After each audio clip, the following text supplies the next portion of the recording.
Is Cesc Fabregas the hottest prospect potentially this summer for big clubs that are in need of a new manager? We're going to find out in today's video. Is it just all hype, or is he building something special at Como? So it's important to understand that they have spent a fair bit of money over the last, especially over the summer, big signings coming in. However, I think it was needed to get them in a place where they are, coming from quickly moving up the leagues. They've not been able to bed players in and have the same players, in the Serie C days and the B days. Players have had to be bought quickly so they can progress, and hopefully this season, if you look at the league table, they're absolutely flying. Well, not flying, yeah, they're flying. Doing extremely well in 7th. Look at that goal record. Only 12 goals scored in the 11 games, but only 6 conceded. With that, they are ranked top of the possession, 60.5% ahead of Inter Milan and Roma, Napoli, the big boys. They're ahead of them all. Now, interestingly, if you look at the passes, total passes, compared to the Inter Milan underneath, even though they've got more possession, they've got less passes. And I think how they're doing this is, if you look at the final third passes, they're well below. They're 2-3, they're 500 less in terms of total passes in the final third. What he's trying to do is build up from the back, which we know about. Lots of little rotations. It's kind of De Zerbi kind of chess perfection, third man runs. However, I think the difference between him and De Zerbi is that there's completely different variations, and it doesn't look the same from game to game or even in game. There's a lot more flexibility and freedom for expression for the players, in particular the two build-ups, D'Acunha, I think the captain, and Perón, former Manchester City youngster, playing in the CDM. They've also got a left back that can go high and invert at times. They've got lots of different variations, and obviously we can't forget Nico Paz as well. So in today's video, we're going to cover, it's very much the same tactic, same out of possession, but I've just done for 3 different variations, 3 different tweaks. And these can be done. I think it's important because of kind of still the inflexibility of some, especially when looking at build-up. We can't go from our wing-back being a wide wing-back in the first scenario and then 2 minutes later him then being an inverted wing-back. It doesn't work unless we follow this structure. So my plan would be to don't just see this tactic one and think, right, that's the tactic. I want you to use all 3, and at certain scenarios or in different games in particular, build up differently, and it will give you just nice little subtle tweaks and variations to help you make the game feel a little bit more realistic rather than being that De Zerbi. This is how we're playing. We're going to pass in here, it's going to go into the CDM, he's going to pop it off, and then we're going to have a third man run. You want to see a little bit of flexibility. Cesc Fabregas has talked about football becoming robotic, and he wants to get past that. We're allowing different variations and players to express themselves in deeper areas. He also talks about getting the ball forward. So I do think that's why the final third passes are a little bit lower, because he wants to get the ball, build up progressively, carefully, but when they get in there, they're wanting to attack. They do dominate with the wide players. They kind of have a change of pace from that build-up phase into that final third phase. They're not on about kind of pinning teams in possession-wise, in and around the box. Once they get into them wide areas, once again, very much De Zerbi-esque, where they're trying to suck out the team, suck out the press, get the team coming and kind of pressing the centre halves, the fullbacks, the CDMs, and then hitting that ball into the Morata. Yes, Morata, he's still there, getting the wide players going and trying to find Nico Paz in them little pockets, which we have done wonderfully well in Football Manager. So 3 tactics, all variations for you today. They will be available for the Patreons, link down in the description. If you like what you see here, you're going to enjoy today's video, I promise. So most of my analysis has come from, obviously, stats from things like Opta. This is a game that I've watched a full game. I watched Como 2, Lazio 0 from August time. Watch this back. They actually build up a little bit differently, and it's just, once again, giving you that little bit of variation. This is one of the variations I've got. They actually build up in a back 3. So there is the left centre half, the right centre half, well, the 2 centre halves, and there's your right back. This here is the left midfielder. But what I'm wanting to show you is different variations in terms of the wingers. So this is Jesus Rodriguez. The left back is actually off screen, and I'll show you a little clip in a minute of where he actually can appear at times. And this is the bit that we're liking to focus on. So very much similar to Brighton, where they like to have a double pivot, but it was a staggered double pivot. The first one is Maxime Perón, who would like to go in a little bit closer sometimes even work as a halfback. So that's one of the options that we've got today. But what they like to do is make sure it's staggered so you can get the third man runs in. And then once again, in the next clip, this is all build up within the first few minutes. Settle in. Your two centre halves, your right back, your left wing back still out of picture. He's a Val, the Spaniard, very much an attacking kind of wide fullback. Once again, double pivot, staggered, one in front and one kind of trying to work in the little half space. Moving on from that clip that I just showed you, this is the progression of this clip here, and then moving eventually into this clip only, what, a minute and a half later. Here is Rodriguez. And that's your left back.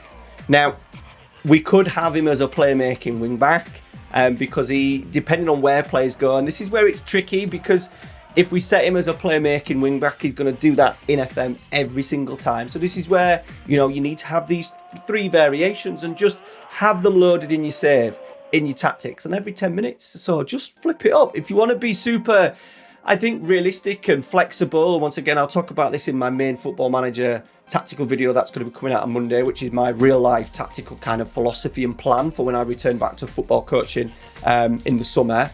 This is going to be a main part where we don't have three tactics that are completely different, require completely different roles. They just need to be real subtle tweaks to make the game more realistic, I think, and give you little options like this where 1 minute he's maybe out playing as like this playmaking wing back, and then the next minute he's probably out here giving the width and allowing Rodriguez then to drive inside. So things to think about when we're building this tactic. So sometimes they build up with that 3. In the same scenario, they then build up with what's called like a 2-4 or a 3-4 if you include the goalkeeper. So it could be 1, 2, 3. There's back 3. All right, so the goalkeeper gets involved, allows the centre-backs to play a little bit wider. And then they play this 4, the 2 sitters and the 2 full-backs. And then what that allows is then the 2 wingers who are out of shot to be extremely high, keeping pinned, the full-backs pinned back from the opposition. So there's another little variation. This is probably the most common one that you see with Como, this kind of 3-4 if you include the goalkeeper or the 2-4. This is where the variations in the same move are really interesting. So Acuna, here he is, this one right here. All right, the captain, very much in that CDM, always playing just slightly ahead of Maxime Perron. But next clip, all of 4 seconds later, he's now playing as the left back. And once again, Val has been allowed to bomb on out of shot. So there's set patterns, but within the set patterns, there's maybe 3 or 4 different variations. You know, at times, as I said, we've had the fullback been really deep, playing in the back 3. Next phase, he's then over there on that far side, very much playing as a fullback. So lots of different variations. As I said, it makes it super tricky with FM, but at the same time, we can do this with these little tweaks in the tactics, them 3 options that we give you. You could even make more. No, there's definitely more variations than the 3 that I'm showing you today. And you could have comma 1, comma 2, comma 3, comma 4. And maybe every single game, you just, depending on how teams are pressing, if they're going to press you high, you need to be looking a little bit like this. If they're going to be aggressive in the press, I think you need to maybe have a different man back. If they're going to bring numbers to the press, you need to outnumber them, and that's what they've done here by keeping the right back a little bit deeper. And you can see from the pass map, number 77 is the right back against Lazio. You see very much a back 3 with Maxime Perron in that middle there, been very much a pivot. 33 being Acuna, the fullback, as you can see, number 3 getting wide, and the 2 wider players generally liking to invert. Nico Paz, interestingly, quite high there, up getting in and around Morata. Now, I think that's down to the build-up. Because they're building with this 3 at the back, it's allowed it, this sort of like 3-2-5, it's allowed him to get a little bit higher.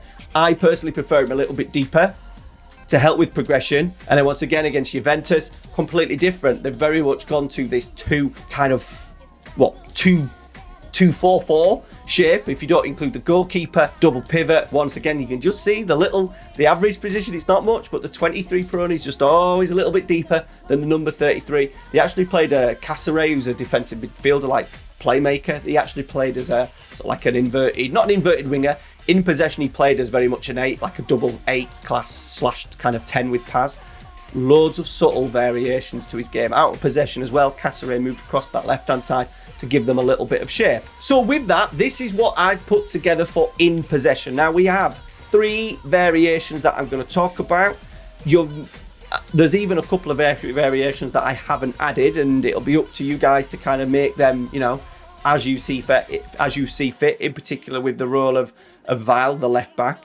So, first variation is a very basic kind of trying to create that 2-4-4 out of possession that he generally likes to do. And we're doing this by having the wing backs a little bit higher. Now, I wanted Val to be even more aggressive. Smollett will move up into that area there. If we just look at the build-up phase, as you can see, he's moving up and we kind of have that clear 2-4 that you can see.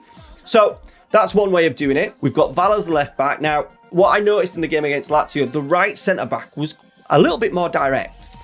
And interestingly, the centre-back role, bog standard centre-back role, gives you a little bit more freedom in the team instructions. You can change a couple of things, dribbling direction, so you can't dribble more foreruns, but what you can do is up the risk taking of the pass and go more direct. So I've got a nice little variation here. Carlos is going to be on his right foot, so he's going to sweep that ball out there and maybe find Paz, maybe find Morata a little bit more.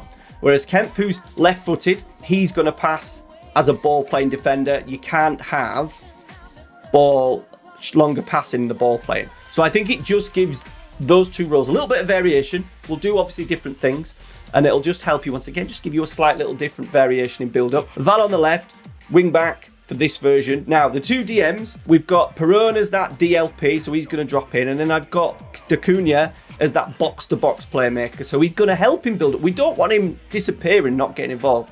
The box-to-box playmaker very much helps out in build-up and then progresses into that final third and gets a little bit further forward. Perón's very much that third man kind of rest defence position where he's allowing the fullbacks to go ahead and he'll sit just in front of the centre-backs out of possession. Now, Nico Paz, a lot of our content in today's analysis for the FM part of the video, when we get into the sort of like the game, a lot of it is focused around Nico Paz and his positioning. Now, with the videos that I've already done about Harry Kane, playmaker, and also the video I did yesterday, the classic 10, I'm a little bit worried about his starting position being too high. We do trial it at the end, as in playing as a cam, and hopefully by the end of today's video, you'll realise that this role here is the better role. Even though they play generally with that 4-2-3-1, having him in here and helping him connect and build and progress like he likes to do. He doesn't stay high, like in yesterday's video with the free roll. He'll drop in, he connects, he gets the ball off the defenders, he works short little combinations with the midfielders, he gets involved. Up here, he will not do that. So that's why we've got him in that role. As I said, I've got some videos and clips to show you later on to show you why that is. And on the right-hand side, Kuhn, they have a couple of different options out on this right-hand side. We've gone winger, just that bog standard winger. We're not going to get much in terms of, you know, this is a little bit more conservative. Remember, at times it's even, there's another variation, inverted fullback. So we're just going with Kuhn as a winger. You're free to change it. I haven't changed anything, but you could do like cut inside if it's a left footer. I've just left it completely blank. And then Jesus Rodriguez, because he likes to drift in, and we know that Val likes to get his width, I've got inverted winger just to give us a better balance overall on that side. And then up front, the God. He's only scored one Serie A goal. Maybe the reason why, I think they're underperforming their XG by like 1.3, so not much. Morata scored 1 in 11 games. He started six starts and 5 coming off the bench. So goals is an issue. I do like Morata. He's obviously got to an age now where he's never going to be goal spot. I love how he contributes to teams and overall play. I thought, especially in Spain's team, I thought he was superb, kind of allowing the worldies around him to do the bits and him just leading the line, aggressive, working hard. And we'll see some actually really nice link-up play with Morata. Team instructions for this. In possession, all right, shorter, standard tempo. We want to kind of dominate the ball as much as we can. We're going to try and get that possession numbers up.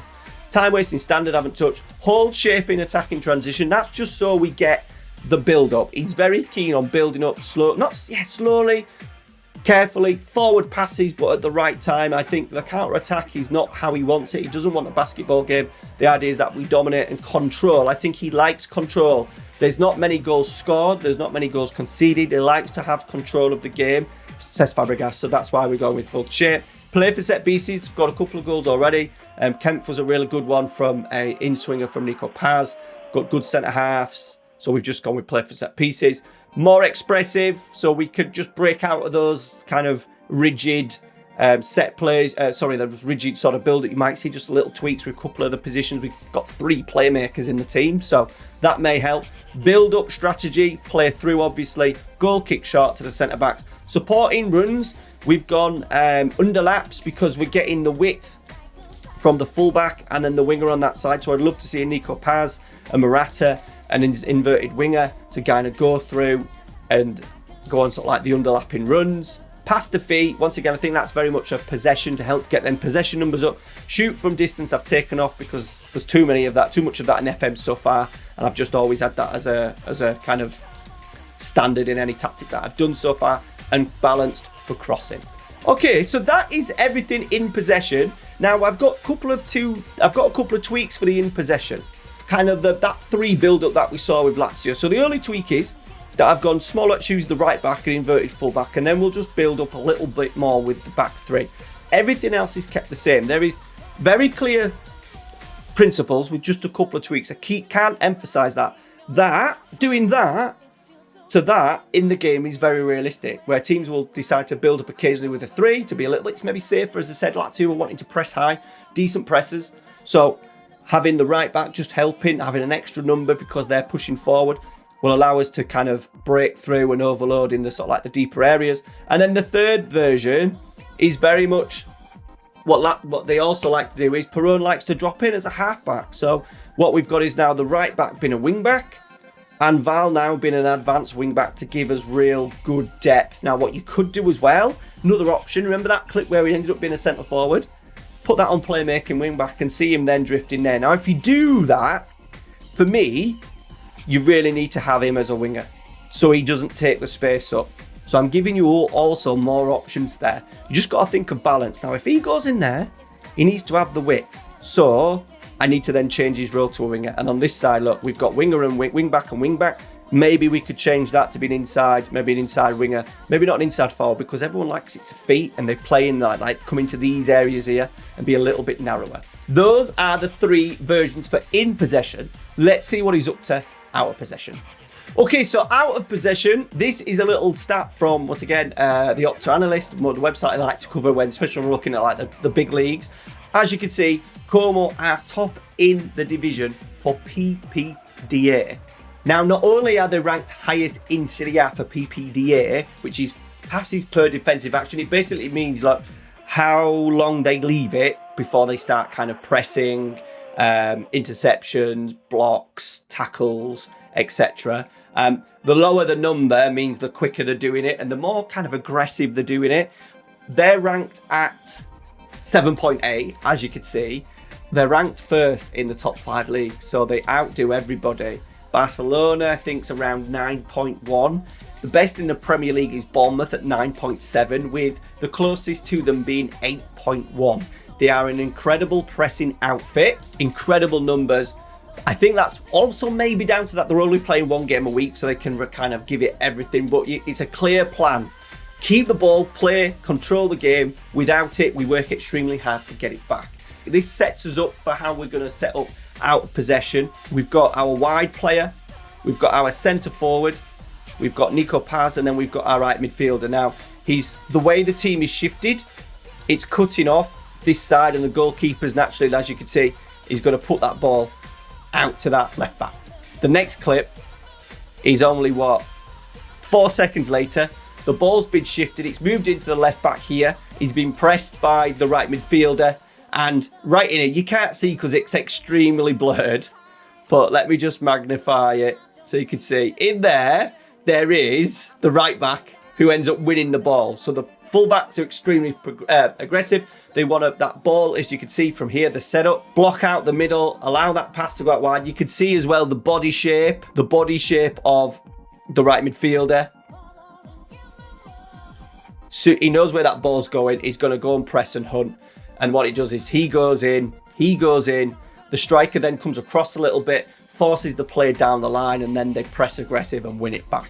Very simple. It's just coordinated, and it needs that little bit of work ethic and yeah, a little bit of teamwork, work ethic, desire to get that ball back. And as you can see, top 5 leagues, the best for PPDA. Now in the game, it's a little bit easier to solve is the out of possession. And all we've done is this. We're going with true tracking wingers because we want them to help out a little bit. So we're tracking wingers on each side. They're the only, so they're one of only a couple of changes. And then the 2 fullbacks are both pressers, just so we get that pressing. And what I wanted to do is, it's important, I think, sometimes the wingers track, because if our fullbacks are going extremely high and tracking, it leaves a hole, doesn't it? So my idea was that maybe the wingers would come in and sit in at times to help out. That's it. Try not to do too many changes. We're going to do a video on this very soon, but try not to do too many changes out of possession. If you start having niche roles for everything, they're going to be absolutely all over the place, especially when you're trying to press high. If you have screeners next to maybe an aggressor and you think maybe balancing it off by having a screener and a presser, I don't think that's a good idea. And we're going to really dive into that and, keep a simple structure. I've copied it there. I put the wing backs, the wingers a little bit higher as well. So we want to press high. What we don't want is these 2 in here, allowing the ball to go to the right back, and then he's got to travel 20 yards forward. It was very much a start narrow, which we can't really cover too much, and then going out to the side after. So that's why we've got them in those like winger positions rather than the midfield positions. And then the team instructions, very simple. High press, higher line, more often trigger press, counter pressing. Yes, we're going to get stuck in. I just love that aggressive nature of the fullbacks. So that's why we've gone with that. Trap outside, remember that ball going across, shuffling across to that left back, and then that was the trigger to go. That is all for team instructions. Right, we're going to dive in now to the game itself, some analysis of how the team builds up, the variations. So we played first half, just so you know, first half Como 1, which looks like that, and then Como second half, we did the Como 3. All right, let's dive into it. Okay, so we've got some clips now to show you of the game, and this is generally how we build up and the issues that we have maybe with Nico Paz when he plays as that 10. So at the moment, he's starting the game as that central midfielder, an advanced playmaker nonetheless, so he's still going to be, I did think about playing the midfield playmaker itself, but we do want him as that kind of classic number 10, and I think this playing as a central midfielder as an AP gives you that classic number 10 in possession. So this is our general build up. So we're patient. As you can see, Nico Paz is quite there. He's in a really good position there. Working between the lines of that first block. So that first kind of line of pressure and the second. Not staying too high like we saw in yesterday's video with that free roll. Likes to combine, likes to get it. Like the combinations we get are absolutely wonderful. We also get, there is Morata the striker. There he is. Just watch his movement as well, because he likes to get involved. He's a DLF, remember, so he wants to combine, loves to play with his back to goal, Morata. Just little gives and goes. And he's in, gets a chance himself. To be fair, that was quite a good shot for Morata, wasn't it? Now the second clip, we get both beautiful build-up and a goal at the end of it. So keeper starts into the centre-back. There's Nico Paz. Now this is where we wanted him, because he's a connector. He said, I will leave a link down in the description to the Lazio game, and you can watch how he moves and plays, because he doesn't stay in those areas there, in that big space. He does it at times, but he wants to be involved in the game. He's ball hungry. We spoke about this in yesterday's video. He's ball hungry, wants to get involved, and he connects the play. We now have the DLF Morata playing when he's back to goal. A little link up, the inverted winger coming in, and that's going to allow Val, as you can see, on that far left, the left back, has got so much room to go into. And as play progresses, patient again, Paz, Morata linking the play wonderfully well. It's simple, but it's brilliant. And then a lovely switch of play. So now we've got, as you can see, we've sucked them all in, because we've got, this is what you've got to do. 1, 2, 3, 4, 5 in that central area. Sucks the play in, and that allows us then to keep that Val as a width, to keep the width. He then gets in. This is this underlapping run that I wanted, because we're getting the inverted winger coming in. We're getting Nico Paz. Lovely underlapping run. We're in. Beautiful goal from back to front, starting with our goalkeeper. Absolutely fantastic. Now, this is where I really like Nico Paz, because you get this initial build-up. I'm bringing a defender off. Hang on, a midfielder off. We're a little bit tired. We're in the nearly 70th minute. So, look at his position. He's not too high, but he's managed to get a little bit of space. What we had with the free roll is that they were kind of sitting in this area here and not helping with build up. the AP central midfielder, comes in to help, stays high. Well, stays high-ish. He wasn't dropping in and getting in the way. What you don't want is him coming into, Nico Paz doesn't come into here and rotate with the DLP and the sort of like the other number 6. He likes to be the next line. Now, sometimes the pass can come directly from maybe a defender, but generally it can come from the 2 midfielders. And as he gets it, he's got the opportunity to turn out. He doesn't. He goes back. We're patient. It's this kind of slower tempo that we've got going. Perron into Morata. Now look where he is. He's now in that advanced position. So don't think that he's not going to get into these areas, because he does.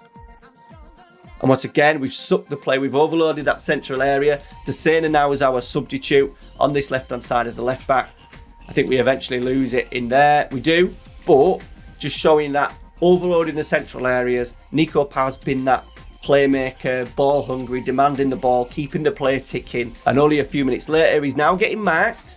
As you can see, right in there, he's getting marked. And as play develops, he comes away. So now the 2 defenders, so like the 2 strikers, I think these are 2 10s maybe here, and now watching these 2. This is sucking out. This is very much De Zerbi kind of ball, where they're wanting the first line of press to push forward and allow then space for either a longer pass. That pass could go all the way into Morata if Morata just showed a little bit. But let's see what Nico Paz does. So as play goes, he just finds a little bit of room. Look, there he is. Space now to turn and play. And now we've got, Caceres now got the opportunity to drive in there if he wants to. And now you can see Nico Paz extremely high, very much playing as that number 10. Links in well here. Morata, just the link, the combinations, these are the best bit of tactical work I think I've done so far in FM with the combinations. I'm absolutely loving this tactic. Absolutely loving it. Before we make the change and put Paz as the cam, it's just the patience of the move. So very much remember those number of passes, and a lot of it was done in the defensive third, where they just wait and try and wait for these overloads to come in and try and suck out the press. The moment the away team had setting off quite deep, we're now playing though. Caceres is now playing as the half-back, so he's going to drop in a little bit deeper and help with build-up. You see, he's just helping here. There he is there. And we're just patient with it. Maybe at times we can be a little bit aggressive. I have put a team instruction on the half-back, by the way. Forgot to mention. The team instruction on the more direct passing, and also... the other one is take more risks for the halfback, just so they can maybe try and be a little bit more creative. We then make the move to move Nico Paz up into that number 10. Now I'm doing this purely to give you an example of what he will now do. We've had a good video on the channel yesterday, go check it out, where we look at the free roll and how high it gets. And I've just found that all the rolls so far, the video that I covered on Monday with Johan Cruyff's video, we ended up using Buildup instead of being the F9. I used him as an AP and he was getting extremely high. And I just want you to watch these 2 clips here that I've got as Paz. So Paz at the moment is there. It's kind of a second phase of a corner that's now come out. But watch his movement.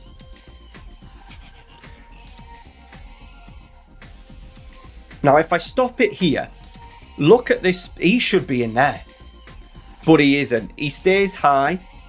And I thought this might have just been because of we've had that second phase, but at no point does he come short enough to get possession of the ball.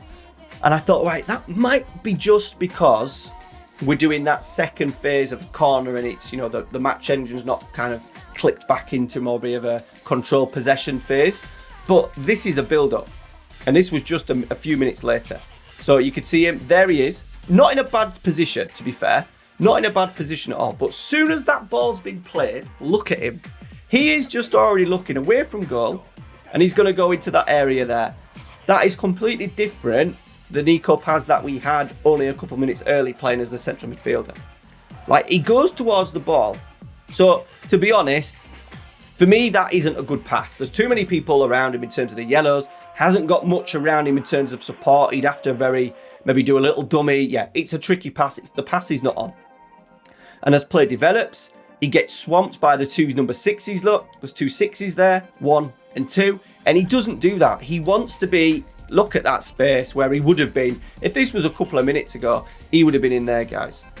Like, if you want a creative player to stay high, then the AP is absolutely fine. Allow the others to progress. But now, once again, he's not in an option. He gets finally into an area, look. So he's still looking to receive. So that free roll that we looked at yesterday was very much just wandering around. If you find him, you find him. It's your job as CDMs to find him. Nico Paz does go actively looking for it. And as you can see now, he's changed his body position. There he is. And he's now looking at the ball. So as it comes in, he then can turn and he combines again with Morata and plays. And then the move ends up breaking down. But just 2 clips there, and I think it shows you crystal clear of what they do. That number 10, even though it's an AP, he's not going to drop in and help. I think Nico Paz is better at that first version. It then allows you then to progress on in that final third. He's not going to sit deep when we're in control possession in their half. He's going to be in that number 10 area. So there you go. That is Cesc Fabregas. I have enjoyed this so much that it's now 10:30 at night after a full day's work that I couldn't wait to record it and get it out for you guys today/tomorrow in my world. So yeah, hope you enjoyed it. Check out the Patreon. All 3 tactics are available for you right there. I've gone through all the team instructions earlier on in the video. The only player instruction I said we've got is Perona's that half-back in the 3rd version. Take more risks and more direct passing. There you go. Cesc Fabregas at Como. Let me know your thoughts down in the comments. I hope you've enjoyed it as much as I have. See you later.